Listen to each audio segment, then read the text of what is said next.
Hello everyone, this is Kiran Kumar, an educator in chemistry.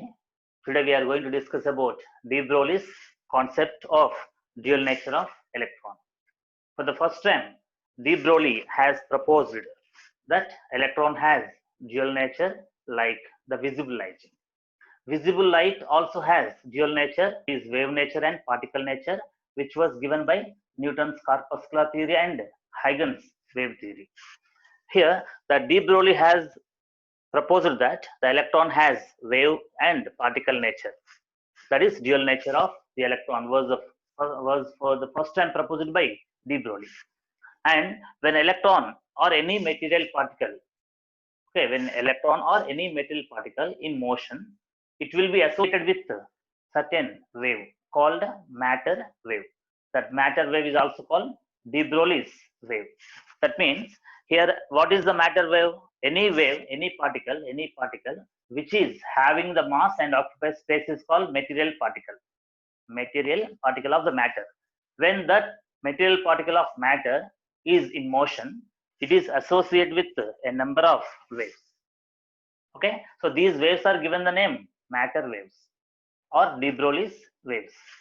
So this electron, when in motion, is associated with the number of waves. One crust and one trough is called one wave. That is, many waves will be associated with the particle in motion.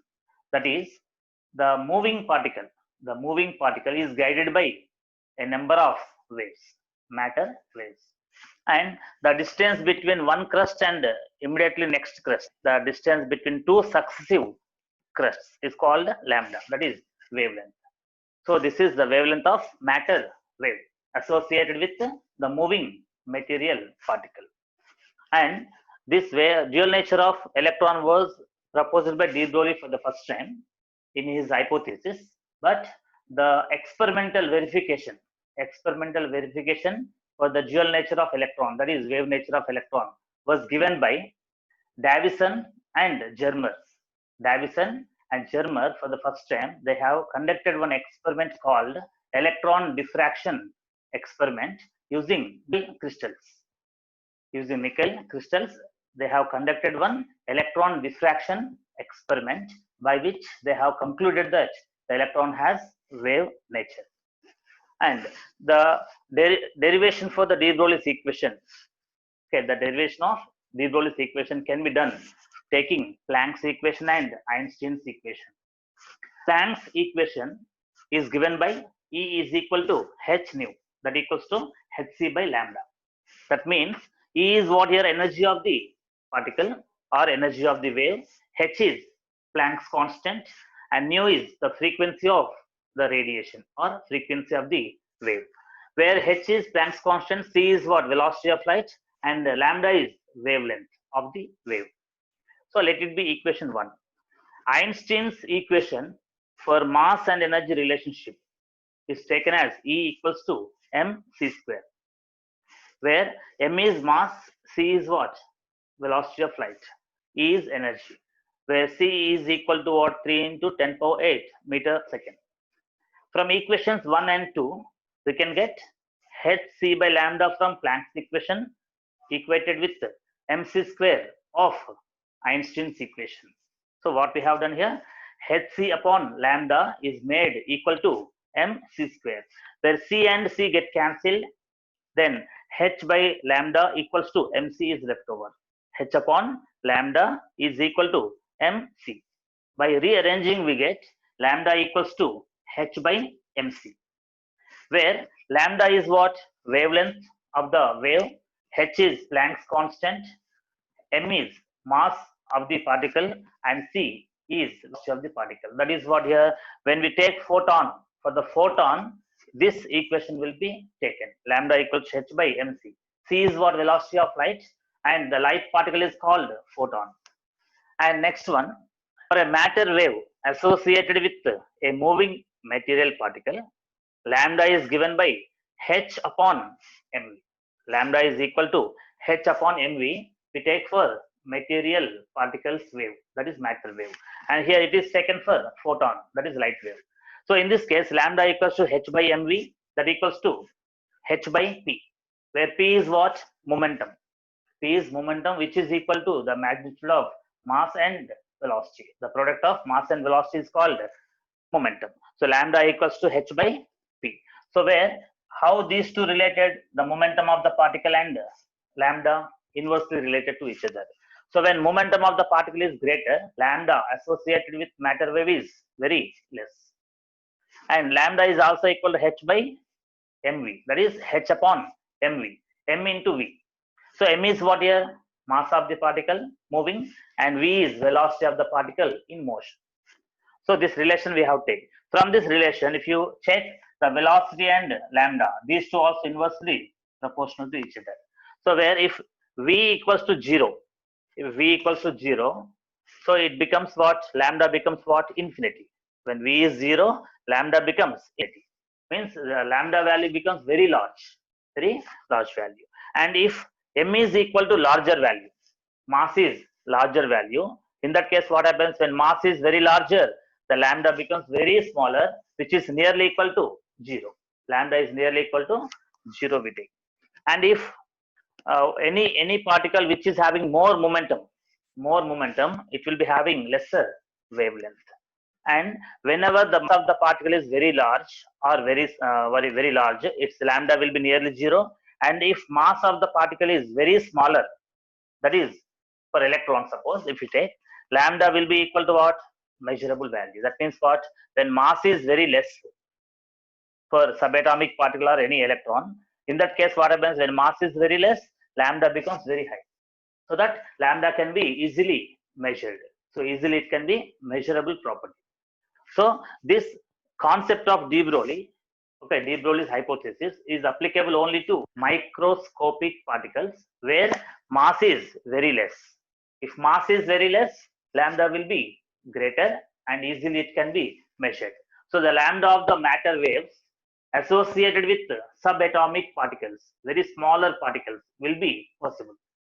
But lambda of larger particles with greater mass, if mass is greater for larger particles, what happens? Lambda becomes very small to be measured.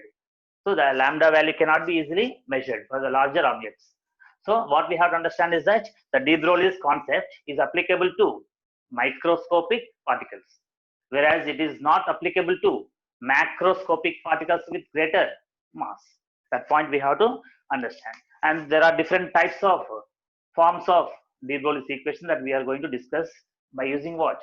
A PowerPoint presentation.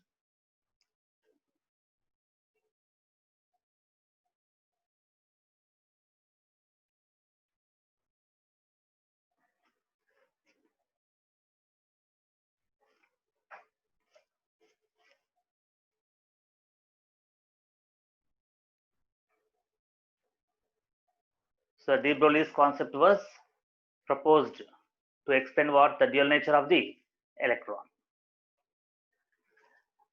First, before going to de Broglie's concept, what made de Broglie propose that the electron has dual nature is that there are two inherent defects of Bohr's atomic model. In the Bohr's atomic model, there are mainly two important defects.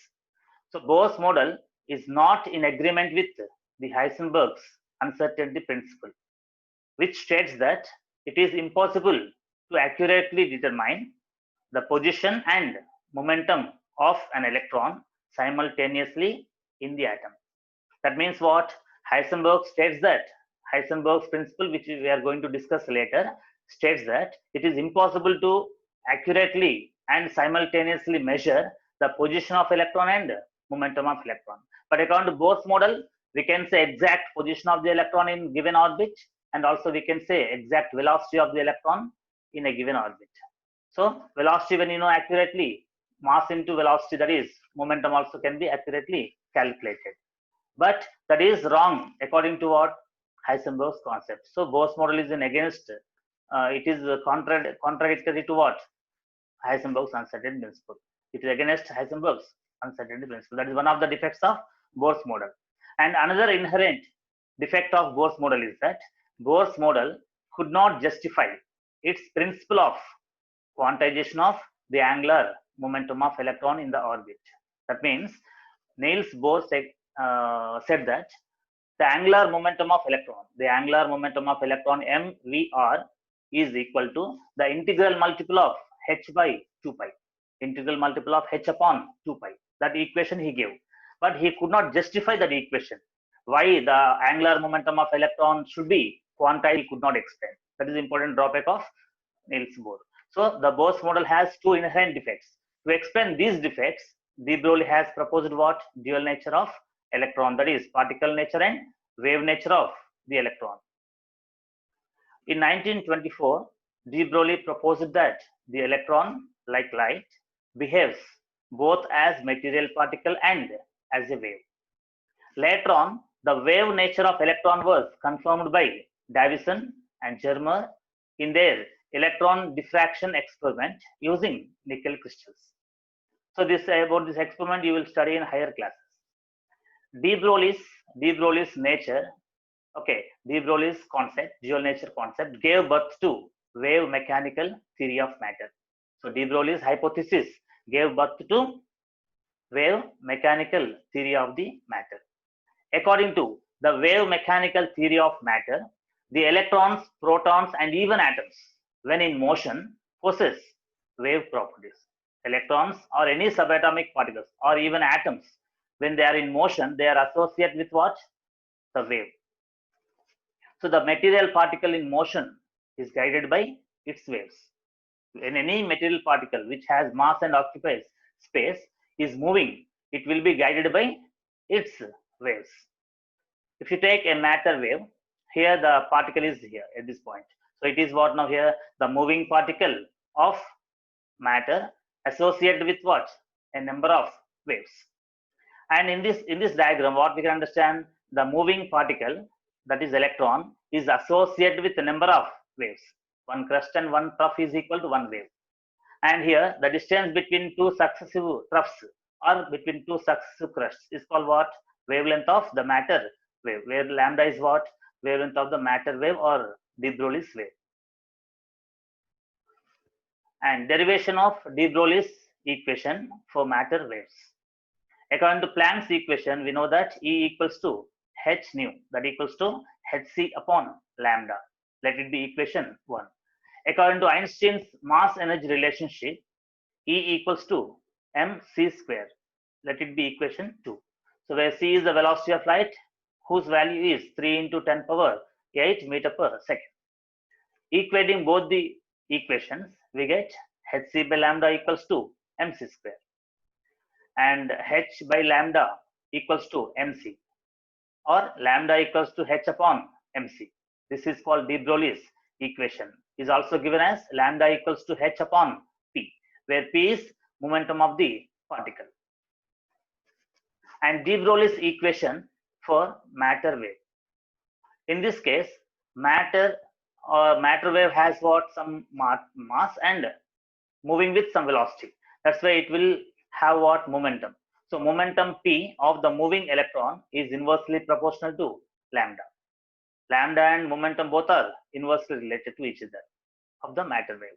And lambda equals to what? H by mv according to de Broglie's equation. So lambda equals to h upon mv, or lambda equals to h upon p, where p is momentum of the particle which is in motion, and that particle is associated with what? Certain wave called matter wave or de Broglie's wave, and it has what? A wavelength of lambda. If v equals to 0 here, if v is equal to 0, what happens? This 0 into m becomes 0. Anything by 0 will become infinity. So lambda becomes what? Infinity here. And if velocity of the particle is very large, that is when velocity is moving with greater velocity, suppose its lambda becomes nearly equal to 0. When velocity, this denominator value becomes very greater, then what happens? This lambda becomes too smaller to be measured. So we cannot measure the lambda. Next, if mass of the particle is very large, that is macroscopic particle, if you take, macroscopic particles will have larger mass value. So when mass is very large, lambda becomes 0. Why? When mass, that is denominator, becomes very larger, automatically this lambda value becomes very smaller. That is, no matter wave is associated with larger objects with greater mass. Imagine an elephant is running. So elephant is what? Macroscopic object. So when it is in motion, also is associated with certain wave, and wavelength will be there for that moving elephant, moving object. But why we are not able to identify, why we are not able to record or register that the wave associate with the running elephant? Because the mass of the elephant is very high. That's why the lambda becomes very small, too smaller to be measured. So this lambda becomes negligible for what larger objects with greater mass. And different forms of de Broglie's equation can be given for a particle in motion and for a gaseous molecule, and when electron is placed in some electric potential and so on. First, we are discussing about a particle which is in motion. So the de Broglie's equation for a particle in motion, where kinetic energy of that particle E equals to half mv square. It is the formula for kinetic energy that is taken as E here. From this equation, mv square, only m into v square is equal to this 2 will be multiplied with E, 2E. So mv square equals to what? 2E, where E is what? Kinetic energy. And both the sides, when you multiply with m into m square, and v square equals to 2E into m again, 2E into m. Next, here m square v square we have taken as mv, that equals to under root 2m E, where E is what? Kinetic energy, m is mass of the particle in motion. Here v is what? Velocity of the particle in motion. Thus, lambda is equal to h upon mv according to de Broglie's equation. Now in the place of mv, what we substitute? Under root 2m E, square root of 2m E we substitute in the place of mv. Therefore, the lambda becomes equal to h upon square root of 2m E, where E is kinetic energy, m is mass of the particle moving, and h is Planck's constant, and lambda is what? The wavelength associated with matter wave associated with a particle in motion. So this is a lambda for a particle in motion. That is, lambda is inversely proportional to what here? Square root of Ke. Here Ke it is kinetic energy. So lambda of the matter wave is inversely proportional to what? Square root of E. For a gas molecule in motion, okay, any gas molecule is neutral or charged particle? It is neutral particle. So for the neutral particle, that is gas molecule in motion, we have taken here. For gas, different molecules will be moving with different velocities. If you take a particular gas, in that different molecules are moving with different velocities. So we take average kinetic energy in the case of gas molecules. So what we take is that average kinetic energy of a gas molecule is given by the formula E equals to 3 by 2 kT. Kinetic energy, average kinetic energy equals to what? 3 by 2 kT, where small k is what? Boltzmann constant. Boltzmann's constant, which is equal to the ratio of universal gas constant to Avogadro number. The ratio of universal gas constant, that is R, to Avogadro number is called K, that is Boltzmann constant. And here universal gas constant in joules is given with the value 8.314 joules Kelvin inverse mole inverse. And Avogadro number value how much? 6.023 into 10 power 23 mole inverse, where mole inverse get cancelled. Then we get 1.38 into 10 power minus 23 joule Kelvin inverse or joule per Kelvin. That is the value of what? K. So where average kinetic energy is given by E equals to 3 by 2 kT. E is what here? Kinetic energy. Now, where T is what in this formula? Capital T is what here? This is absolute temperature, that is Kelvin temperature. If you are given in centigrade temperature, if the temperature is given in centigrade units, what we have to do? We have to convert into Kelvin. So plus 273 we have to do. So degree Celsius plus 273. Temperature in centigrade plus 273 will give Kelvin temperature. And we know that lambda equals to h upon under root 2m Ke, where capital E indicates what? Kinetic energy. In previous case, we have derived what? Lambda equals to h by under root 2m E, where E is kinetic energy. So in the place of E, what we substitute here? 3 by 2 kT. In the place of kinetic energy of gas molecule, what we write? 3 by 2 kT. Therefore, H upon under root 2 m. In place of kinetic energy, what we have written? 3 by 2 kT for gas molecule. The 2 to get cancelled, and what we have here, square root of 3 m kT. So lambda equals to H upon square root of 3 m kT, where lambda is the wavelength associated with the matter wave, which is associated with gas molecule in motion, and H is what? Planck's constant, where m is what? Mass of the gas molecule moving. K is Kelvin temperature. Capital T is Kelvin temperature. K is Boltzmann constant. This one. So all the values should be taken either in CGS system or SI. Either SI units or CGS units we can take. And here what we have to understand is that the relation between lambda of the matter wave and temperature is given as lambda of the matter wave, wavelength of matter wave, is inversely related to temperature in this way. That is, lambda is inversely proportional to square root of Kelvin temperature. So this is what now here the de Broglie's wave equation for gas molecules in motion. Gas molecule is a neutral particle. And next we have Davison and Germer's modification in de Broglie's equation. So what I said in the beginning, de Broglie has simply proposed that electron has dual nature. That is hypothesis, not confirmed. But the dual nature, that is wave nature of electron, was confirmed experimentally and verified by Davison and Germer in their electron diffraction experiment using what? Nickel crystals. So they made some modification in de Broglie's equation. When an electron with the charge E is accelerated with an electrical potential of V volt, what we have taken? Electric potential V volt is taken. In that electric potential, what is placed here? The electron with some charge is placed. Then the electron gets some kinetic energy, which is equal to EV. The kinetic energy of electron when placed in electric potential is equal to half mv square, that equals to EV, where E is what? Charge of the electron, and V is voltage, electric potential.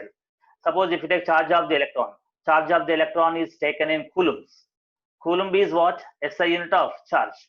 Like that, electron charge will be taken in coulombs. We know that 1.602 into 10 power minus 19 coulombs is the magnitude of electron charge. And suppose if you keep in the electric potential of 1 volt, volt is the unit of electric potential, then charge of electron into 1 volt. That will be equal to E into V equals to what? Kinetic energy of the electron.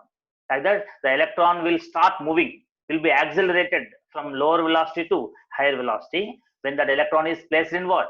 Electric potential of V volt. So from this relation here, what we can write now? mv square. mv square is equal to this 2 will be multiplied with EV, 2 EV. So mv square equals to 2 EV we can write. From this here, mv square is multiplied with m, 2 EV also is multiplied with m. Then we get m into m square v square here, then 2 EV m, 2m EV. Okay, so here m square v square is equal to this one, and mv is equal to what?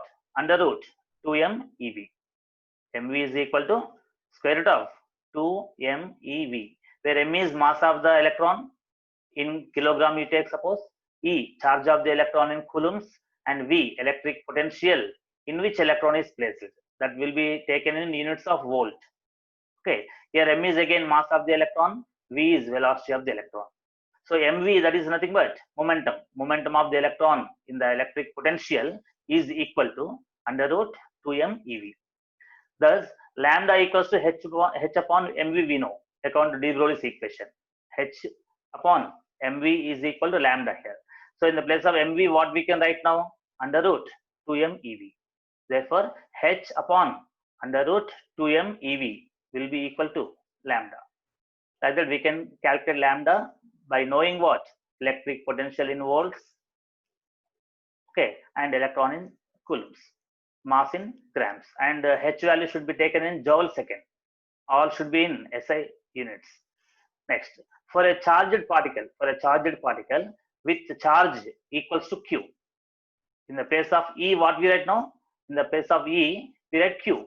Here, when we take electron, we have taken E. If we take any other charged particle, it will be taken Q.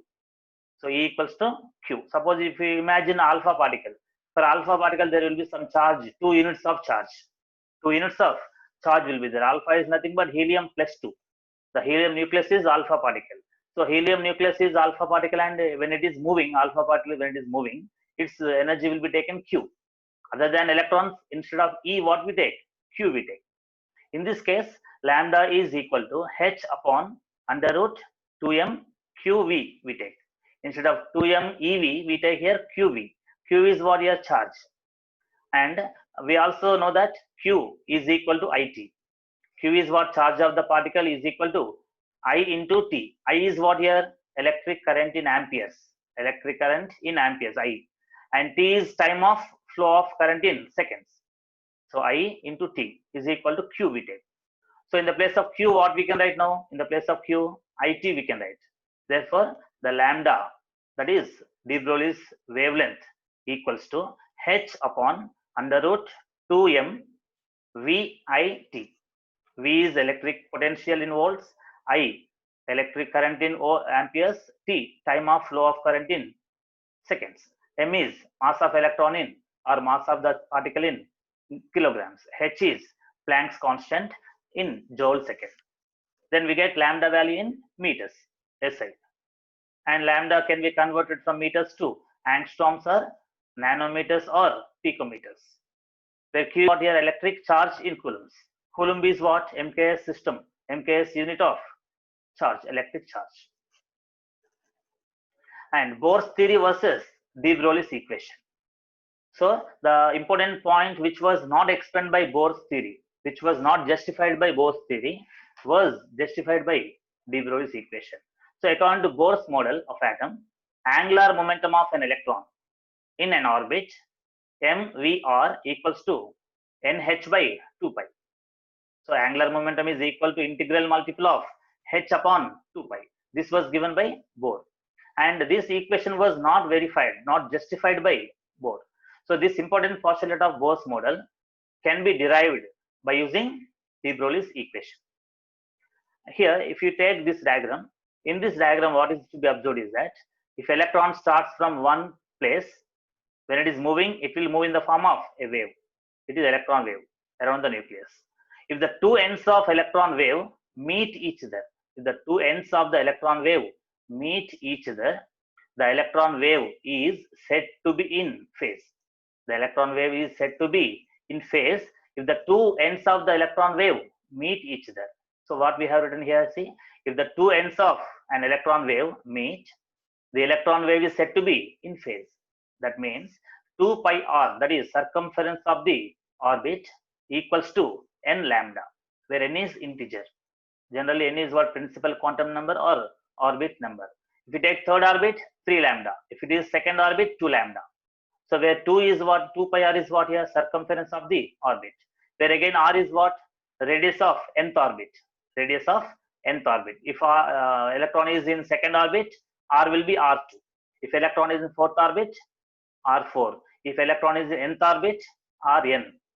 So 2 pi r equals to n lambda. And where 2 pi r equals to what? Circumference of the orbit. And in the other diagram, it is shown that when electron starts moving from one point around the nucleus, when it revolves, electron wave is revolving around the nucleus in the form of wave, and the two ends of the wave are not meeting each other. When the two ends of the wave, when the two ends of the electron wave do not meet, the electron wave is said to be out of phase. That means the 2 pi r not equals to n lambda. The 2 pi r of that orbit not equals to n lambda. So this was given by de Broglie. And for an electron wave in the phase, when the two ends meet each other, the electron wave is said to be in phase. In this case, the 2 pi r equals to n lambda we already understood. From this, lambda equals to 2 pi r upon n. That is equation 1, suppose. From de Broglie's equation, we know that lambda equals to h upon mv. Okay, here lambda expression, here also lambda expression. Okay, from equations 1 and 2, we get h by mv equals to 2 pi r by n. where mv into r, mv into r is equal to nh upon 2 pi. That is, angular momentum of electron in the orbit is equal to integral multiple of h upon 2 pi. This is the Bose postulate, Bose principle of angular momentum. So like this, the Bose model was supported by de Broglie's concept. Thank you for watching.